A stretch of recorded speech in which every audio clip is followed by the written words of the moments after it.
Encontros com o Futuro, hoje com um convidado muito especial, Nelson Campelo, CEO da Atos, na América do Sul.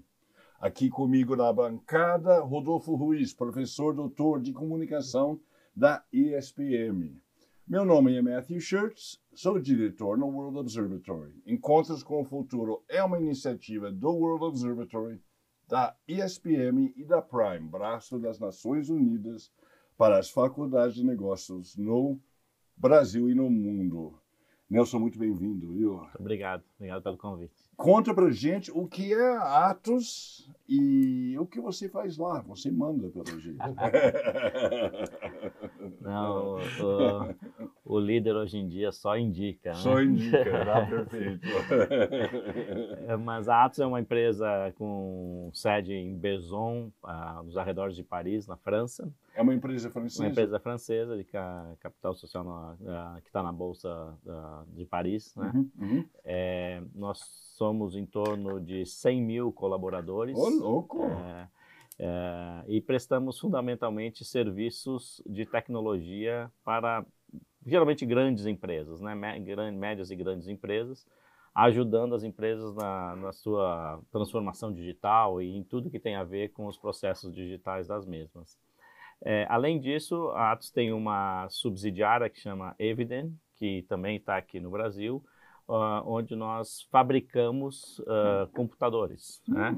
Fazemos tecnologias avançadas e principalmente os computadores de alto desempenho, os chamados supercomputadores ou High Performance Computers. Mas os supercomputadores, aquele top mesmo, exato. Sim. Então, Atos No Brasil se fabrica isso? Não, a gente não fabrica, mas nós temos alguns clientes aqui com esses computadores fabricados na França, importados. Sim. E por exemplo, recentemente fizemos aí a ampliação do supercomputador, que tem um nome chamado Santos Dumont, que fica no LNCC, no Laboratório Nacional de Ciência da Computação.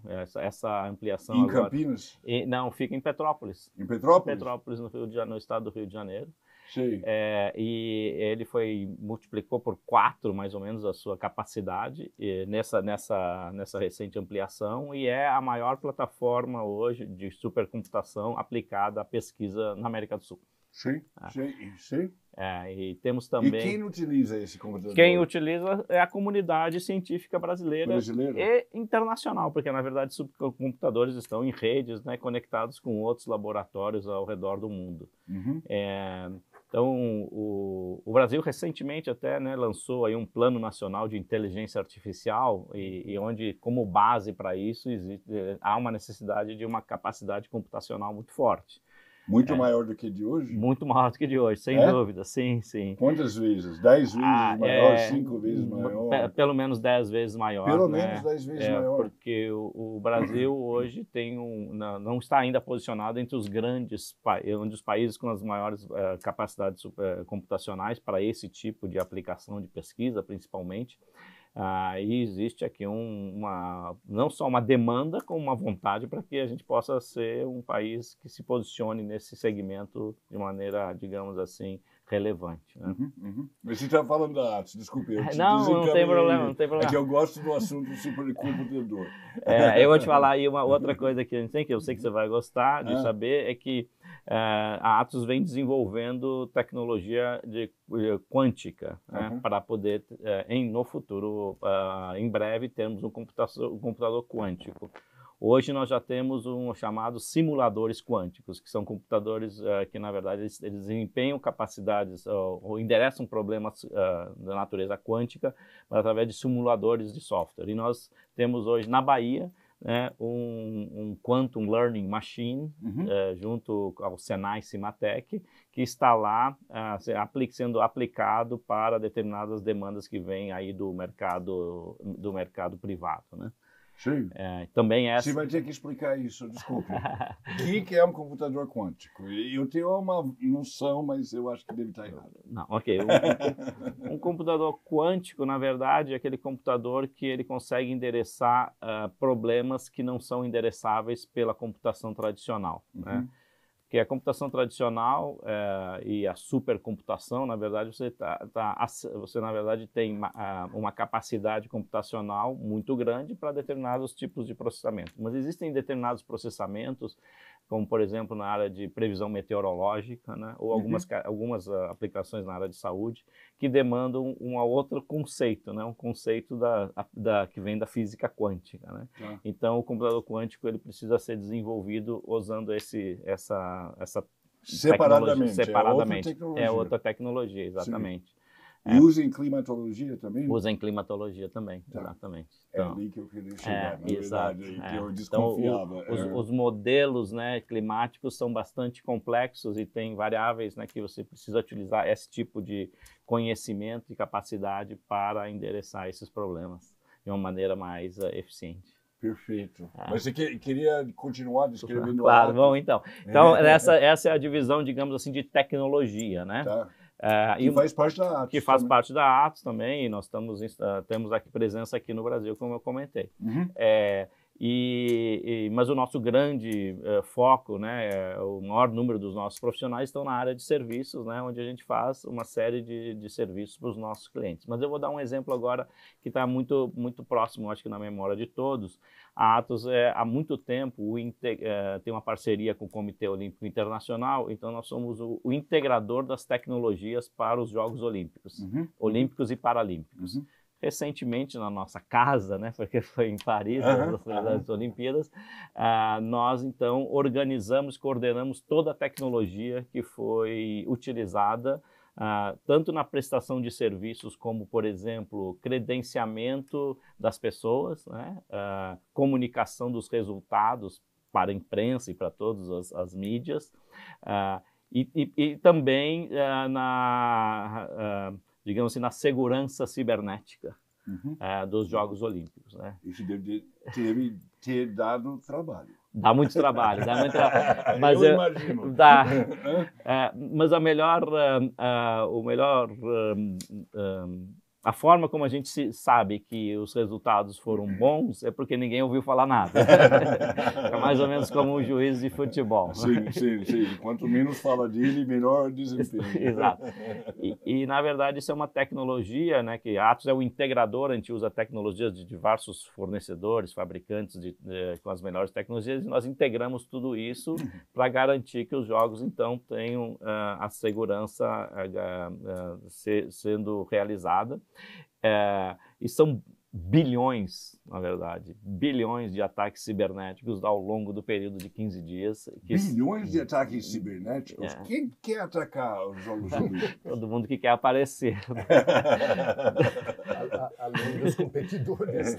Bilhões? Bilhões. Sim, porque, na verdade, esses ataques são também feitos através de tecnologia, né? A sua grande maioria. Então, é como se imagina se você estivesse num ambiente de guerra nas estrelas, onde você está com algumas tecnologias tentando atacar, né, por exemplo, os resultados, ou as comunicações, e uma tecnologia que é aí coordenada pela Atos para garantir que nada disso chegue ao fim como eles gostariam, né? Que história legal, né? De ferro ali, cibernético. E aí você tem uma equipe que fica monitorando, e às vezes alguns ataques eles passam a primeira barreira, primeiro nível, segundo nível, terceiro nível, e alguns você tem que combater mesmo ali na hora da programação. Você manualmente, assim, quase... Quase isso. E é muito legal, porque a gente leva alguns clientes, e alguns clientes aqui do Brasil foram, né, durante as Olimpíadas, para ver essa tecnologia toda em uso, né, no caso real. Então, se a gente consegue ter esse tipo de integração e de solução, imagina o que nós podemos fazer para os nossos clientes. Claro, é um cartão postal. É um cartão postal. De vocês. Sim. Exato. E essa área de cibersegurança, como se chama, né? É uma área muito importante. Nós, na Atos, eu diria que somos quase que paranoicos sobre esse tema, né? Como acho que deveríamos ter. Então, existem centros que a gente chama de SOCs, que são centros de operações de segurança, né? E nós somos 16 centros desses no mundo inteiro, um deles aqui em São Paulo, onde nós acompanhamos todas as demandas de segurança cibernética dos nossos clientes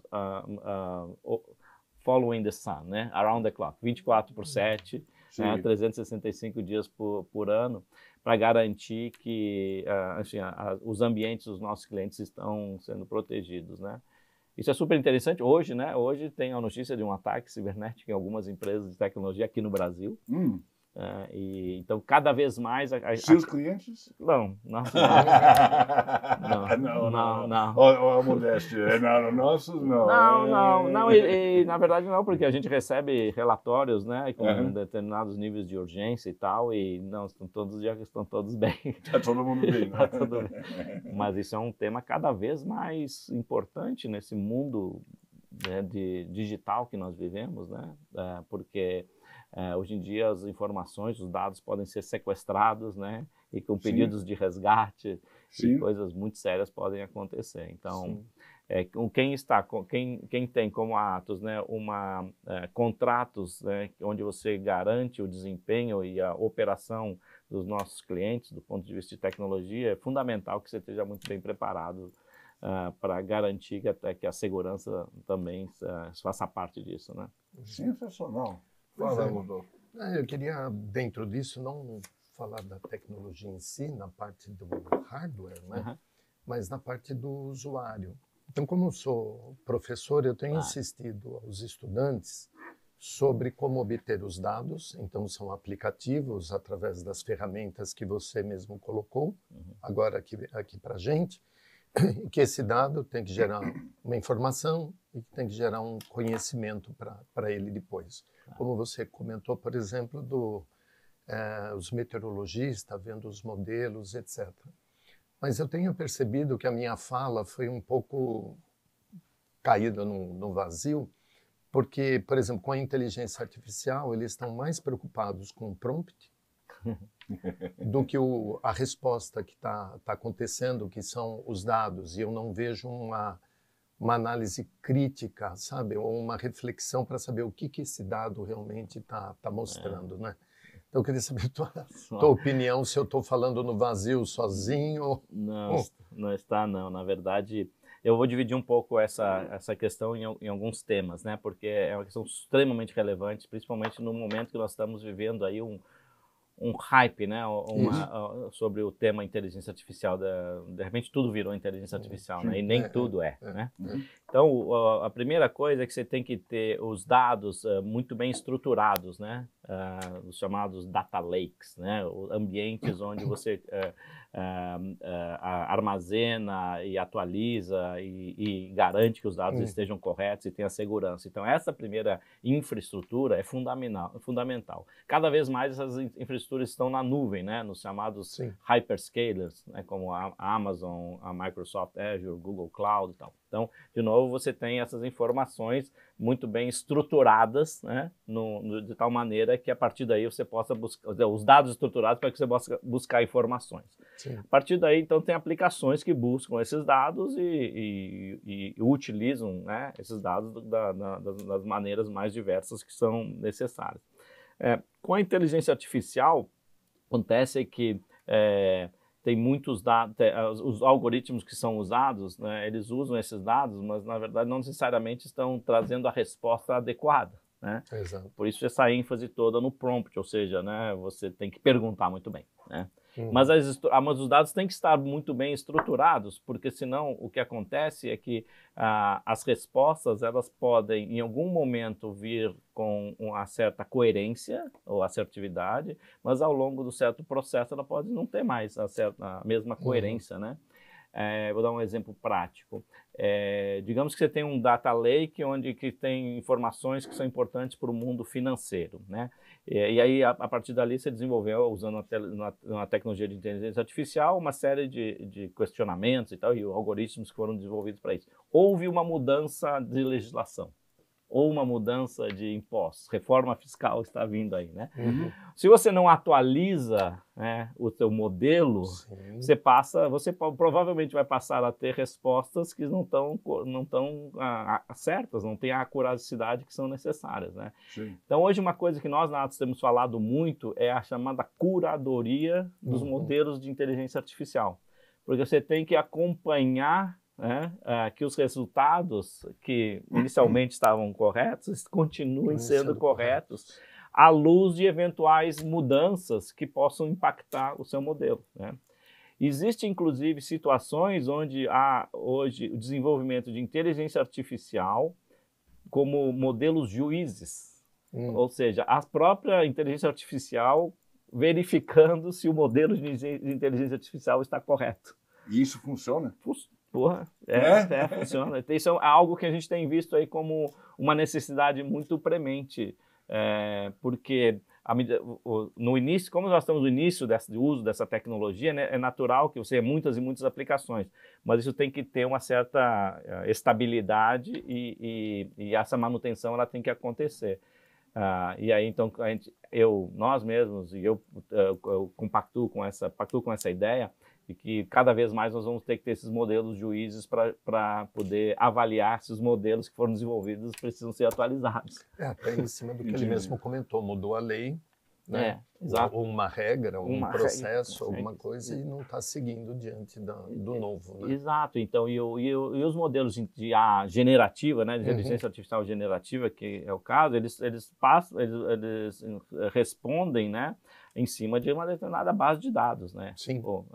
Isso é onde a gente usa as ferramentas, digamos assim, que nós estamos usando como usuários do dia a dia, consumidores. Essas ferramentas estão acessando as informações que estão aí na internet, né? Mas existe cada vez mais demanda de clientes para que você aplique modelos de inteligência artificial em cima de uma base específica. Digamos, a base de informações ou de dados somente de uma empresa e seus interfaces, né? E com isso você poderia, por exemplo, criar um cockpit de gerencial para que você possa avaliar como está indo o seu negócio ao longo do dia, né? O desempenho do negócio. Tal. Muita coisa bacana por vir, mas muito cuidado, a gente tem que ter a forma como a gente está estruturando essas aplicações, esses algoritmos e cuidando dali para frente. Ok, e aí para eu finalizar, quer dizer, você está cuidando da entrega do equipamento, do jeito que o cliente está querendo, mas essa parte que conversamos agora, que seria uma consultoria, uma orientação, a parte de serviço segue também. É isso que mais a gente faz, exatamente. Então, na Atos hoje a gente tem várias áreas de atuação olhando por lado das aplicações, né? Então, por exemplo, tem um sistema de gestão que é muito conhecido nas grandes empresas chamado SAP, né? Então nós fazemos grandes implantações do sistema SAP para os nossos clientes, acompanhando, né, a evolução dos diversos módulos e integrando nas áreas totais da empresa. Empresas, por exemplo, de manufatura, né, ou empresas automobilísticas, né, que a gente tem vários que são nossos clientes, se o sistema da SAP não funciona, eles não faturam. Exato. Né? Exatamente. Então, agora nós estamos vendo uma demanda alta novamente pelas novas versões do SAP, e acompanhando de perto o impacto que vai ter a reforma fiscal nos sistemas, né? Porque haverá uma necessidade de adaptação, né, para a reforma fiscal, e você tem que fazer isso muito rapidamente. Sim. Então está nesse momento assim um boom, ainda, né? E todo mundo preocupadíssimo com o tema. Que interessante. Está todo mundo acompanhando, assim, na informática, esperando o que eu tenho que mexer aqui. Exatamente. É isso. E aí o que acontece, né? Os grandes sistemas, eles têm várias versões, né?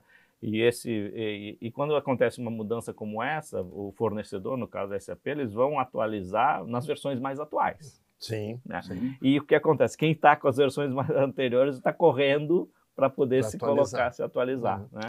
E às vezes não tem um equipamento suficiente para armazenar ou o orçamento. Sim, que acaba desembocando nisso. Né? Exato.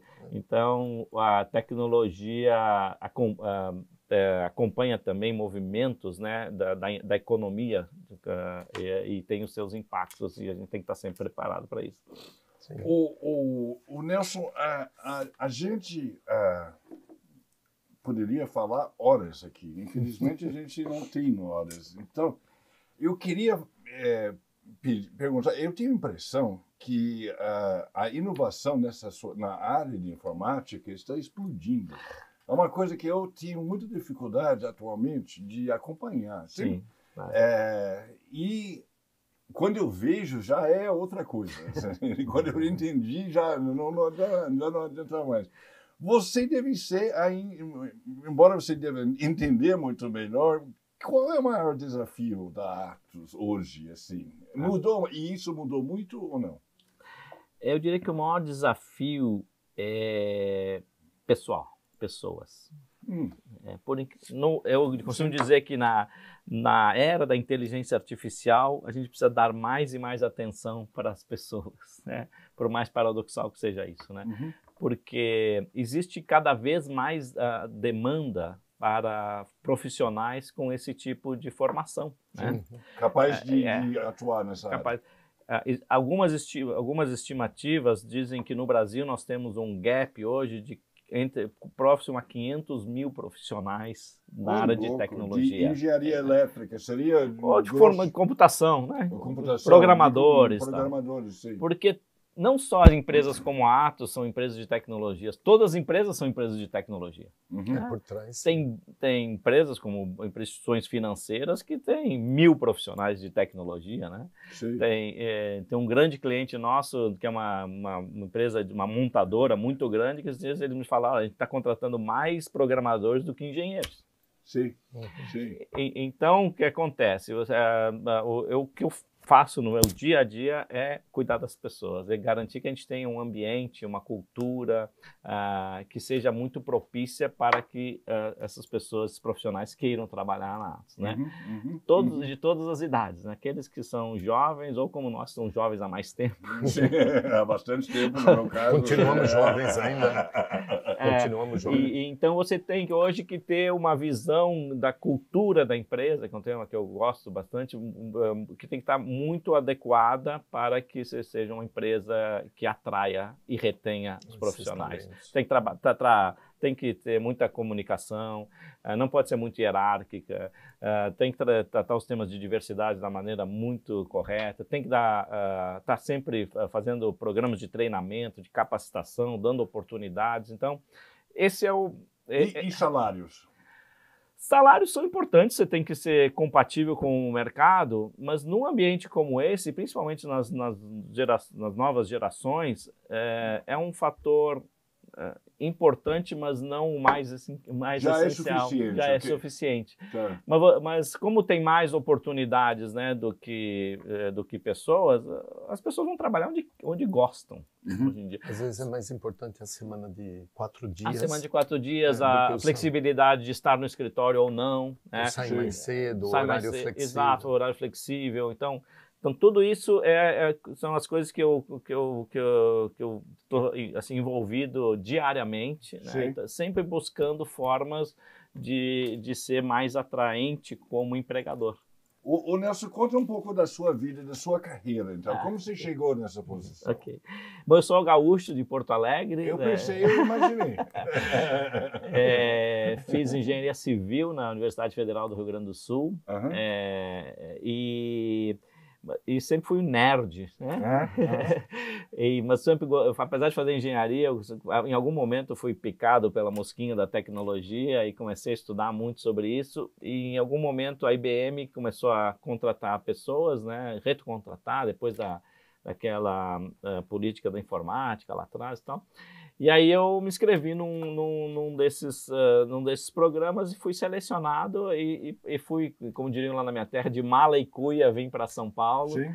E de lá para cá fiquei no mercado de tecnologia para sempre. Aqui na IBM? Na IBM por 10 anos, no Rio e São Paulo. Depois eu saí, fui fazer o startup de uma empresa de software americana aqui no Brasil.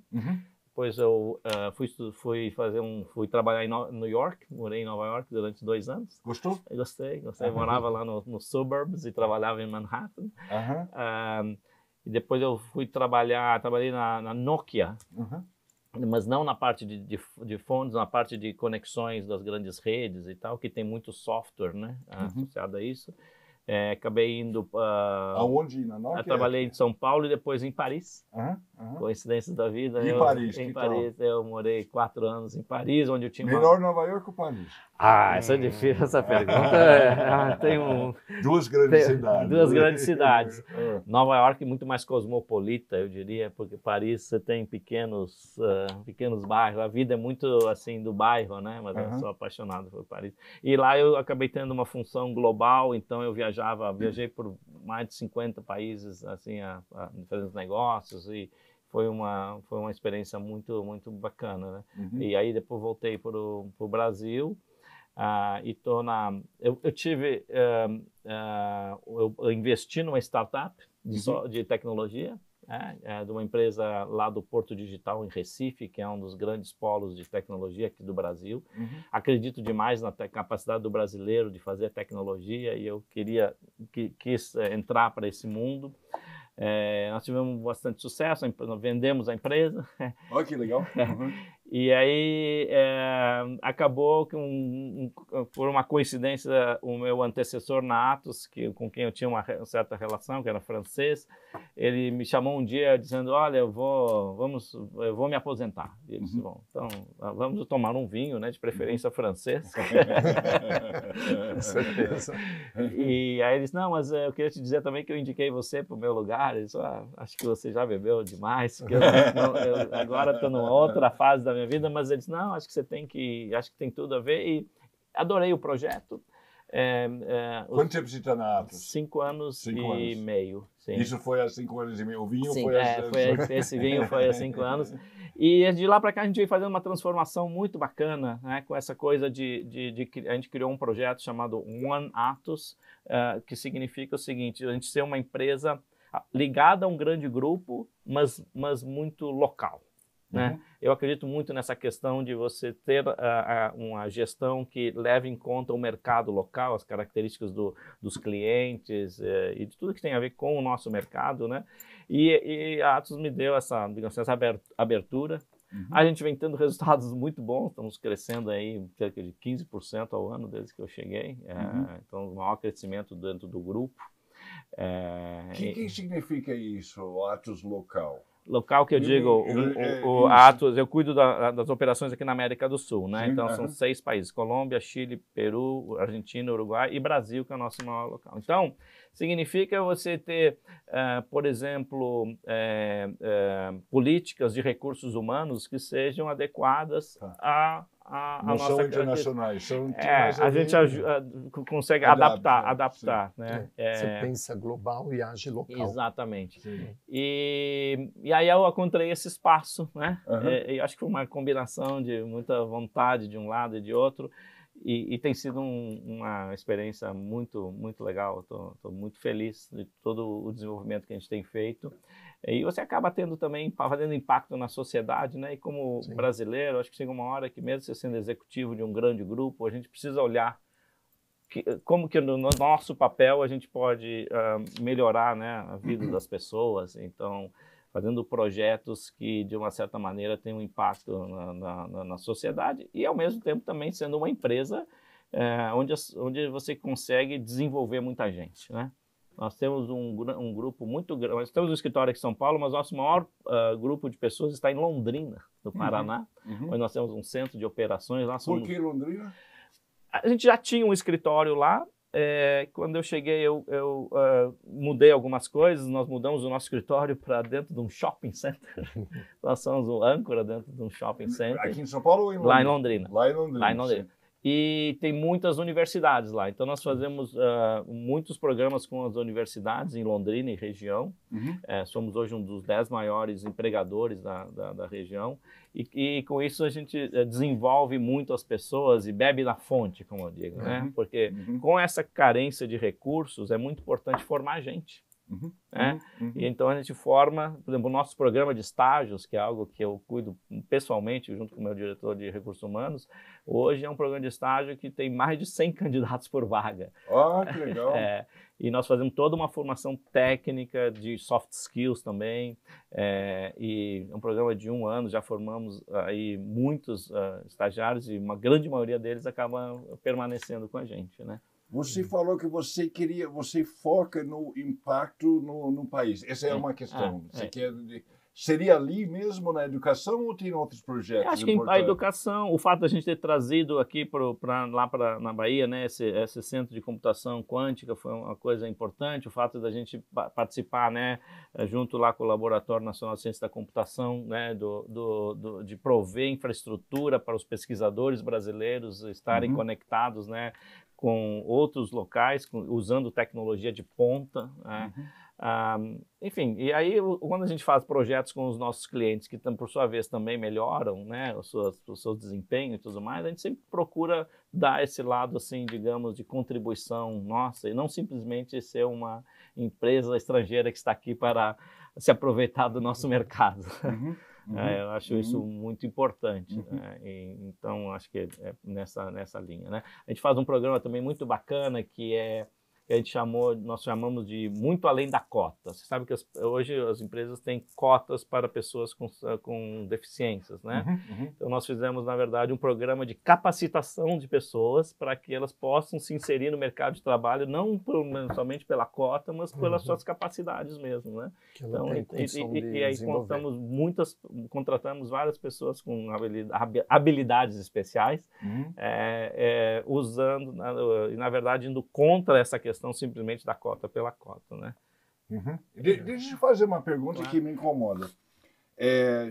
Eu sou muito ligado pessoalmente com a questão climática. E a gente está vendo uma expansão de necessidades de energia por conta de data centers, sobretudo agora, mais recentemente, movido por inteligência artificial. Ao mesmo tempo, tem quem acredite que a inteligência artificial possa ser muito importante para resolver a mudança climática. Você já pensou nessa questão? Eu diria que é algo que me incomoda, né? Eu não tenho uma resposta para isso, né? Eu gostaria muito que nós tivéssemos respostas para isso, mas... Já que você entende, eu estou aproveitando que eu também não tenho. Eu acredito que, por exemplo, na Atos existem alguns estudos hoje, pesquisas e já modelos utilizando, por exemplo, hidrogênio como uma forma de, digamos assim, de equipar os data centers, né, do ponto de vista de energia. Hidrogênio verde. Hidrogênio verde, sim, claro. Então, é algo que a gente vem estudando, que quando isso estiver pronto, talvez fazer uma parceria com alguma empresa aqui no Brasil, de tal maneira que a gente possa trazer para cá. Vocês já estão estudando isso? Sim, estamos estudando isso. Existe modelos, existem testes lá na França hoje sendo utilizados, né, onde a Atos é um dos participantes disso, né. É claro que também a gente faz aquelas coisas, temos o compromisso de ter net zero em 2029, temos... em 2029. 2029, isso, Atos globalmente, sim. Procuramos... E vai conseguir? Eu acredito que sim, acho que a gente está no caminho correto. Está no caminho correto, assim. As empresas na Europa e na França em particular, acho que são bastante preocupadas com o tema, né? Aqui o que a gente faz, por exemplo... Então, dentro da Atos é uma questão para você... É uma questão super importante. Super importante. Temos também, acho que posso... Fico feliz de ouvir isso. E eu, como pessoalmente, me preocupo muito como que eu posso, de alguma maneira, ajudar mais ainda nesse processo, e é algo que eu não tenho as respostas, mas a gente vem discutindo bastante. Então, uma das coisas, por exemplo, que a gente faz agora nós começamos esse projeto na Argentina e vamos trazer aqui para o Brasil, que nós acompanhamos o gasto, né, dos nossos funcionários, nossos colaboradores, do ponto de vista de uso de computadores, uso de celulares corporativos, das viagens e tudo mais, e fazemos esse cálculo no final de cada trimestre, e aí plantamos árvores no mesmo número, para que a gente possa ter uma compensação mínima que seja com relação ao gasto que nós estamos tendo, a pegada de carbono, né? Acho bem bacana isso, acho pouco ainda, mas é um programa que está em andamento e tem alguns clientes nossos que até começaram a nos pedir esse modelo para ser implementado, porque tem muitos clientes... Em nome dos clientes. Sim, porque tem muitos clientes que nós cuidamos dos seus computadores, né? Então, nós fazemos toda a parte do chamado Service Desk, né, dos computadores, então estamos trazendo essa oportunidade, ou essa oferta, digamos assim, para que eles possam também cuidar e fazer a mesma coisa. Eu queria entrar nisso, porque acho que a gente estava pensando a mesma coisa, né? Eu li, talvez você me corrija se eu estiver errado, que a cada 120 palavras usando a inteligência artificial que ela devolve, parece-me que são 10 litros de água que são necessárias, porque o equipamento ele vai esquentando, então tem as torres de refrigeração e tudo mais. E aí a reportagem está falando que se isso for crescendo, crescendo, crescendo, chega a hora que nem a água do mar dá conta de refrigerar. Tanto, é lógico que a pessoa é bem ecológica nesse sentido, tal, né? Claro.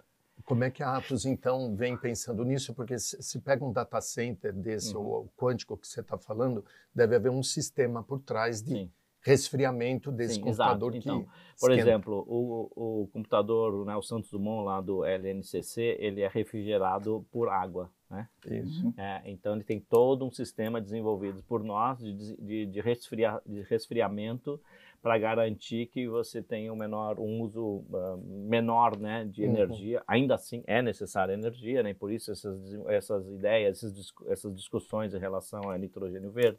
Mas o fato é que esses computadores com essas tecnologias da Atos, né, os nossos supercomputadores, têm uma tecnologia de resfriamento à água que permite que você reduza bastante esta demanda, né? E isso vai continuar sendo feito assim, né? O que acontece?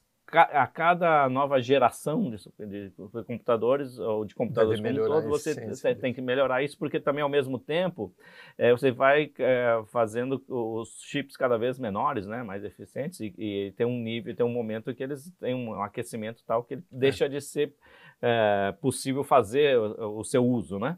Então, porque aquece demais. Porque aquece demais, claro. Quanto menor, mais aquece? Sim, né? então você precisa que ele seja cada vez mais eficiente. Sim, então, e aí eu estou talvez entrando numa área um pouco além da minha competência do dia a dia, mas o fato é que as tecnologias elas precisam cada vez mais ter formas de se resfriarem para que você possa continuar aumentando a capacidade das mesmas, né? Existem casos hoje, por exemplo, de grandes empresas, né, de nuvem, né, que no final das contas são grandes data centers, né, que estão botando seus data centers no fundo do mar, eu vi isso, gênero, lá na Califórnia, né, inclusive, né? E está funcionando isso? Se sabe? Até agora, pelo que entendo, sim, né? Sim. Mas o fato é o seguinte, a demanda, ela é muito grande, né? Sim. Nós passamos muito recentemente pela discussão sobre, por exemplo, mineração, né? De criptomoedas, especialmente Bitcoin, né? E o quanto que isso gerava de emissões, né? De demanda de energia, até que em vários países foi proibido, muito restrito, né? E é um tema que acho que todos nós que estamos no mercado precisamos endereçar, sem dúvida nenhuma. Eu não sei se essa informação, né, eu não consigo validar ela, né, até porque eu acho que depende de cada modelo, né? Tem modelos que são mais ou menos eficientes. Mas o fato é que cada vez mais a tecnologia vai demandar energia e nós temos que estar muito preocupados e atentos para isso. Ô Nelson, nós estouramos muito o nosso limite, mas é que a conversa é muito boa, as informações são fascinantes. Muito obrigado por ter vindo aqui, quero agradecer bastante e peço para você voltar logo mais para a gente atualizar, porque nesse mundo tudo muda muito rapidamente. Sem dúvida. Tá bom? E espero que até lá ainda sejamos nós, né, e não a inteligência artificial que vai fazer essa conversa. Obrigado. Obrigado.